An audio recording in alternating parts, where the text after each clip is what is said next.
I wanted to ask you about Liverpool because you bought McAllister and nothing else has happened since. There's talk of a 55 million bid for Tchouaméni, which is around 30 million below the asking price. You're not going in for Caicedo. Lavia looks like you're well behind the pecking order on that. The news around Kone and Thuram has gone very quiet indeed. You're someone that's always been outspoken about the lack of activity in your window. What are you thinking right now? I mean, Liverpool, we just suck. That's just the truth. We're brilliant at letting, the fans down, letting everyone down. At least the fans like myself and others, who's got standards, wants to win, who consistently wants us to just get better and improve.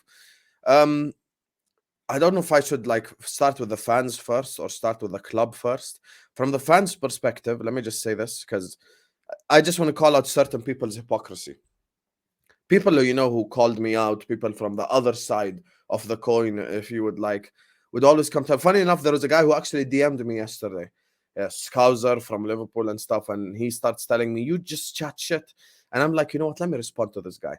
2 minutes of conversation, he's like, "You know what? You're making fair points." I'm like, I just want us to win, bro. It's not even that deep. I'm not doing this so I could quote unquote complain. It's. You look at this whole Liverpool situation, and people said if they don't give Klopp Bellingham, we're all gonna turn. We're all gonna turn on the ownership.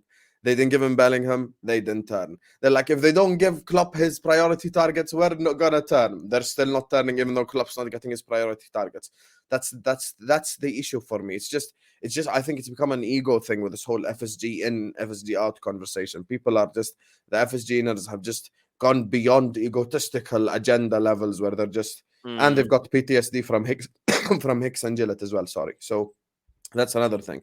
With our football club, the latest, as to what I know, is essentially Kone is now is a possibility, not a probability. So I don't think it's something that will happen. But because football is a crazy world, you never know. We have to keep it open. Maybe he joins Liverpool Football Club, that type of thing.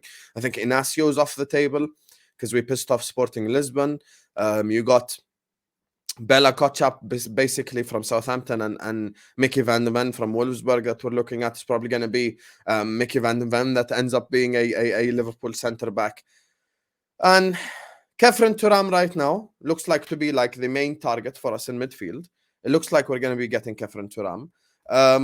Would I be shocked whatsoever if we wake up tomorrow and we see newspaper headline Kefren Thuram to Liverpool is off because of price tag? Absolutely not. This is just what we do. We just have the same issue, the same problem over and over and over again. And it's just getting to the stage where it's pathetic because there's just no scenario in which we have actual money to spend. The reported budget is actually 100 million plus sales, which was never going to be enough this summer. It was never going to be enough. Yeah. We're looking, around Europe, the going rate for these, even the money, the quote unquote money ball signings is just too high. And I see this, the journalists every day with just audacity to lie to people. You've got people going again for some reason. Liverpool want Barella. Yeah, Liverpool want Barella. I want Triana. It's not going to happen.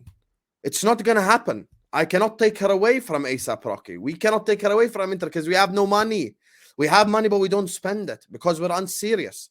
We're not bringing the money to the table. I have never seen a more attractive club do more BS transfers in my life. The most attractive club in the world should be able to attract the most attractive players in the world. And we have that pull. We really do. I think really Klopp, you look at the players, you could tell them, come play with Salah, come play with Van Dijk, come play with Trent. These are players that have been on podiums, blah, blah, blah. And we're doing all of this and just signing a bunch of youngsters, signing, people who need to improve, all of this. And it's just Tchouaméni, again, you see us linked to him and it's 55 million. 55 million. Madrid are going to take a loss on one of the most exciting world prospects who play the World Cup final. And you got to use your head. If Rice is going for 100 odd million, if Caicedo is going to go for 80 odd million, if Fulham are asking 80 million for Paulinho, you're never getting Tchouaméni for 55 million euros. So that's Never. about £48 million.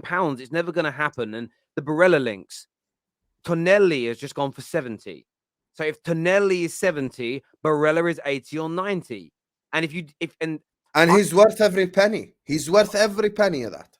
And mate, he is. But I almost want you to spend £90 million on a player just to prove the whole we didn't have the money for Jude Bellingham was a lie and you just got rejected. I kind of want it to happen just to play that narrative down. But about 10, 11 days ago, I was talking about Liverpool and I'm saying, look, if they bring in Thuram and McAllister and there's a few other players I saw them linked to at the time, and they were talking about doing it quickly, thinking it's a really good summer. You're adding great quality, great potential, great energy to a very good team already. I think that puts legs around some of the older players and, get a great preseason in and Liverpool go again.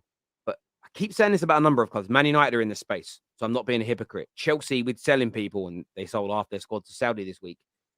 Liverpool's first preseason game, I believe, is on the 19th of July. That's just under 3 weeks away, or just over 3 weeks away. Training will therefore be starting in about 2 weeks. You lot have such a big season ahead of you because of the disaster last year. This is just ridiculous time waste. And I saw some report that Liverpool fans, probably the same people that attack you, were thorning over. Oh, look, we're waiting for Thuram to finish the under-21s tournament, then we'll buy him. Firstly, what if he has a brilliant tournament and the price goes up? It's just a nonsense. Maybe what's happening here is you're not prepared to pay the price for him right now. And you're in the go. That's what it comes down to. But the way I see it getting spun, and equally, I'm seeing Man United get ridiculed. We're in for Onana. We've put in a bid or an inquiry for Rice. We might not get him. We're trying to get Mason Mount. By the way, a player that Liverpool wanted. Whether he fits you better than us is irrelevant. You wanted him and you're not going in for him now because Man United are. We're getting ridiculed for doing nothing. And we've got financial issues and a takeover going on. I'm not saying from you, I'm hearing no noise about Liverpool. I know they got McAllister, so maybe that's giving them a little bit of leeway. But you guys need a massive summer because the only form of success next year is winning the title. So it's not about me being salty. I'm just looking at it and thinking, again, the mainstream media is just silent on you. And I don't think that does you any favors, mate, because it means fans like you get shut down by the top Reds. The media aren't having a go. So you guys just almost cruise on autopilot through the summer. And if you don't buy enough, there's no way you're winning the title. It's impossible. 100%. And you're not being salty at all. What you're saying is true. And thing is, FSG do have the media in their back pockets. It's very well documented. The likes of James Pierce and all the guys, we've heard them speak before. It ain't no shocking news. The guys who work for The Athletic or for that article or for this article, blah, blah, blah. I don't want to start naming names, So like they're all pro FSG. No one in the media really speaks against them. We've had a report that actually did come out from The Athletic that Liverpool ranks 19th in the Premier League for net owner funding over the last 5 years at minus 37 million. 19th in the Premier League, which is never good enough. And I don't know how people are accepting of it. And it's just like, it's getting to a stage where it's really, these conversations are just jarring. Like, it's kind of just the same shit over and over. Like, do you know more than club? Do you know more than FSG? Trust the club. Trust is earned. We finished 5th. I ain't gonna trust the club. I'm sorry, my trust has dried up. So this whole trust the club thing is just BS. I'm gonna be honest with you. And I'm gonna take it a step further. You're talking about McAllister. I'm gonna show you the reality of our fan base. Even if we didn't sign McAllister, even let's assume the absolute worst case scenario happened and we signed no one this summer, people still wouldn't call out the ownership. People still wouldn't call out the ownership. People still wouldn't speak against them because people are hypocrites. The conversation at the end is going to be like, we've signed a £100 million midfielder in Trent. We don't need to sign another midfielder. We're just going to invert him. And my thing is, the reason with why you can't reason with these people. No one calls Zinchenko midfielder. No one calls Cancelo midfielder. They're both inverted fullbacks. That's what we're trying to do with Trent. We're not trying to play him at the 8. We're inverting him to give ourselves an extra player in midfield. So we can't look at that as some sort of savior. We need to sign players. This is the summer to sign players. And we need to be serious about it because Liverpool Football Club, as you know, Terry, we don't do bidding wars. As soon as a club walks in for a player and we see it's going to be 1v1 and I'm going to pay 2 million more and you 5 million more and it's going to be add-ons this and add-ons that and we're going to have disagreements, we just walk away. We just walk away. We're like, we're gonna go find someone else. Even the players that we're looking at right now, I think Thuram's a fantastic signing if we do sign him. I think Kone would be a great signing if we do sign him. Kone is very highly unlikely at this point, I think. But the rest of them, like the likes of a Vega or these guys, like, would they take us to where what's required? I don't really think so. Even Mickey van de Ven, the centre backs that we were linked with at the start compared to now is different, and it's all due to the money. Jurriën Timber, that you're gonna ask me about later, I know for a fact Liverpool Football Club wanted Jurriën Timber as soon as the window started. We pulled out of the deal due to monetary reasons. I think we valued him, I swear, at like 20 million less than what Ajax basically are valuing him at. So like, that's another thing. We go like from Timber to Inacio to now we're looking at Mickey van den Ven, who's like some young Wolfsburg centre backs. It's just frustrating, man. It's just frustrating because you would have thought after we finished 5th and had a dreadful season and Liverpool was a meme, they'd actually be serious in the summer transfer window, and they've decided, they've said F that. So we will see what happens. And I just want to say one thing, because I know Liverpool fans are going to be watching this, going to be like, oh my God, the transfer window hasn't ended, blah, blah, blah. I already have the test and I already have the answers. If I complain before the window starts, you're going to tell me, wait until the window starts and then complain.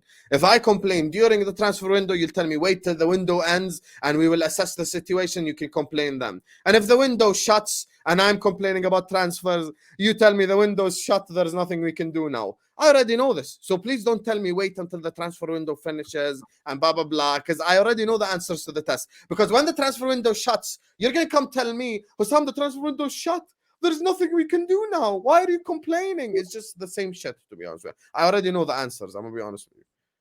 Mate, I hear you. And look, I've seen it with Man United fans in exactly the same way in the past. And as I said already, you guys just need a very, very big summer. You need quality players top to bottom coming in, and it just isn't happening. And I think that it's ridiculous of Liverpool fans to play it down. It really is. But I mean, Liverpool have got a lot of what I call TPFs, toxic positivity fans, almost not being positive about everything at every moment. And football is always about balance. There are times you defend your club, there are times you criticize your club, and it's about being, for some people, are always negative, and it does get boring. I know for a fact you're not always negative because I do a lot of match reactions with you, a lot of top 6 shows, straight facts.